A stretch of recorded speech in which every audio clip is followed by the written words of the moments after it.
Hello guys, कैसे हैं आप सब। आज के इस वीडियो में मैं आपको रिवाइज करवाने वाला हूं एक बहुत बढ़िया chapter, that is internal reconstruction. It's a very important chapter. So without wasting time चलिए शुरुआत करते हैं आज का वीडियो। सो गाइस, आज के इस वीडियो में हम रिवाइज करने वाले हैं इंटरनल रिकंस्ट्रक्शन, जो एक बहुत ही आसान सा टॉपिक है लेकिन इंपॉर्टेंट है बहुत एग्जामिनेशन पॉइंट ऑफ व्यू से। तो चलिए शुरुआत करते हैं। सबसे पहले बेटा हम बात करते हैं इंटरनल रिकंस्ट्रक्शन होता क्या है। सो इंटरनल रिकंस्ट्रक्शन बेसिकली एक प्रोसेस है जहां पर हम क्या करते हैं, हम अपने शेयर होल्डर्स से, अपने लेंडर्स से, अपने फाइनेंसर्स से रिक्वेस्ट करते हैं कि भाई वो अपना अमाउंट थोड़ा सा सैक्रिफाइस कर दें, जिससे हम क्या कर पाए, अपने प्रॉफिट एंड लॉसेस को राइट ऑफ कर पाए और अपनी बैलेंस शीट का एक ट्रू एंड फेयर व्यू दे पाए, राइट। और इंटरनल रिकंस्ट्रक्शन जो होता है वो एक स्पेशल रेजोल्यूशन पास करके कोर्ट के अप्रूवल के बाद होता है। ओके जी। सो यहां पर हमें क्या करना है, इंटरनल रिकंस्ट्रक्शन में अपने लॉसेस को राइट ऑफ करना है through the sacrifices made by the investors, lenders, financiers and all everyone, right। यहां पर इस पूरे प्रोसेस को करने के लिए हमें एक स्पेशल अकाउंट ओपन करना पड़ता है जिसका नाम होता है कैपिटल रिडक्शन अकाउंट या फिर रिकंस्ट्रक्शन अकाउंट। अब यहां पर हमें यह ध्यान देना है कि इन्वेस्टर्स जितना भी सैक्रिफाइस करेंगे, वो सैक्रिफाइस जो होना चाहिए, वो सैक्रिफाइस या तो इक्वल होना चाहिए या फिर ज्यादा होना चाहिए जितने भी लॉसेस को हम राइट ऑफ करना चाहते हैं। अगर वो लॉसेस से इक्वल हो जाता है फिर तो ठीक है, पर अगर लॉस से ज्यादा होता है तो बचाव अमाउंट हम कैपिटल रिजर्व में ट्रांसफर कर देते हैं। पर अगर वो लॉसेस हमने राइट ऑफ करने अगर उससे भी कम है तो इन दैट केस हम क्या करते हैं, इन दैट केस वो स्कीम फेल हो जाती है, यानी कि वो पॉसिबिलिटी नहीं है। अब सवाल ये आता है कि इन सबकी अकाउंटिंग एंट्रीज क्या होंगी। तो अगर अकाउंटिंग एंट्रीज की बात करी जाए तो सबसे पहले हम सैक्रिफाइस करवाएंगे। किन से सैक्रिफाइस करवाएंगे? अपने इन्वेस्टर्स से, लेंडर्स से।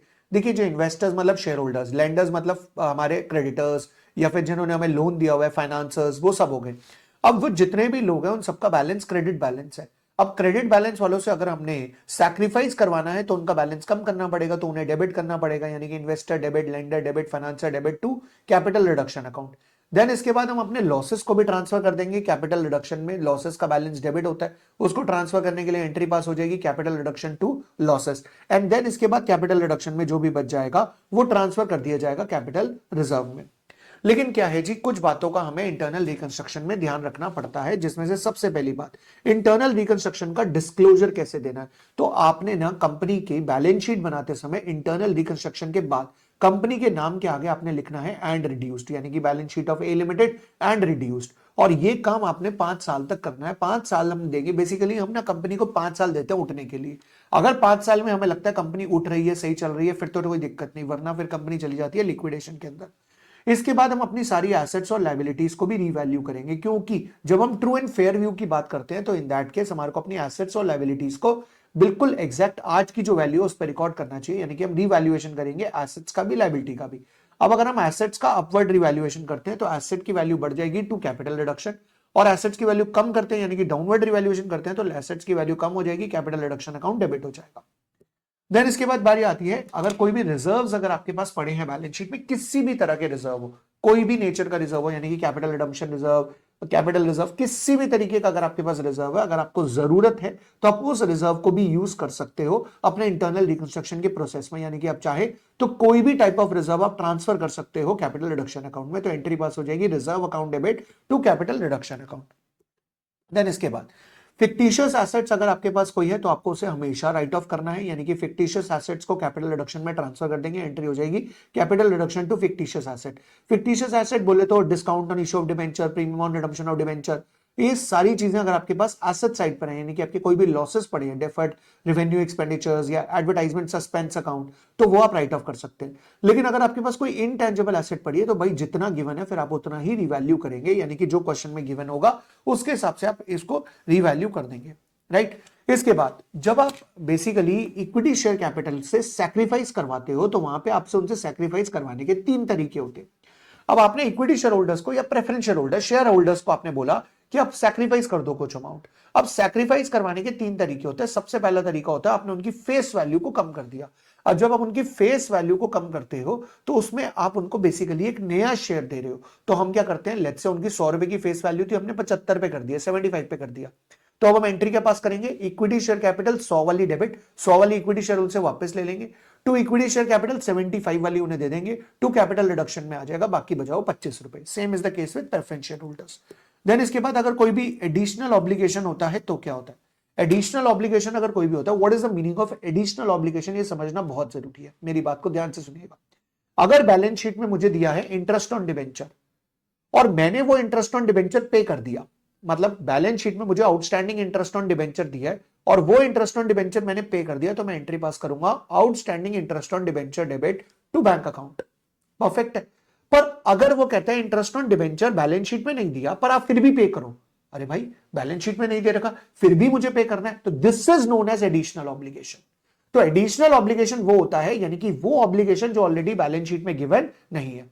अब अगर मैं वो ऑब्लिगेशन पे करूंगा तो उसकी एंट्री क्या पास होगी, क्योंकि वो मेरे लिए एक तरह का लॉस है, तो मुझे एंट्री पास करनी पड़ेगी capital reduction account debit to bank. अगर मैं शेयर्स दे रहा हूं तो to equity share capital, preference दे रहा हूं तो टू प्रेफरेंशियल कैपिटल, डिबेंचर दे रहा हूं तो टू डिबेंचर, मतलब कैपिटल रिडक्शन डेबिट हो जाएगा और उसके बदले में जो भी दे रहा हूं वो क्रेडिट हो जाएगा। परफेक्ट हो गई बात।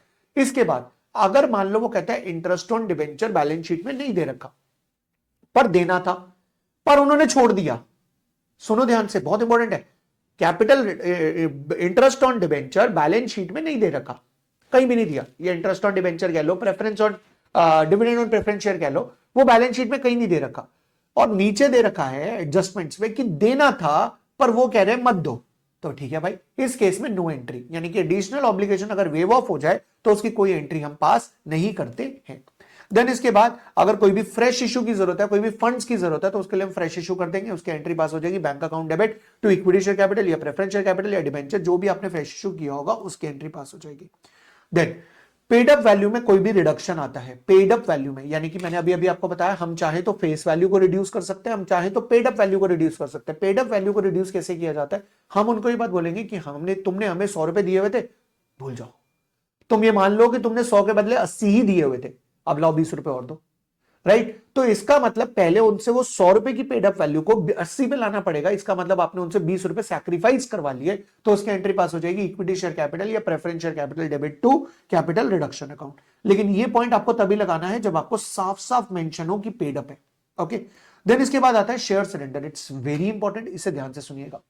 शेयर सरेंडर में वो ये कहता है कि सबसे पहले आप अपने इक्विटी शेयर होल्डर्स को बोलो कि तुम अपना कुछ अमाउंट सरेंडर कर दो, अपने कुछ शेयर सरेंडर कर दो, यानी कि नंबर ऑफ शेयर्स कम हो जाएंगे उनके। अब इक्विटी शेयर होल्डर्स ने अपने 10,000 शेयर सरेंडर कर दिए, तो मैंने एंट्री पास कर दी equity share capital debit to share surrender.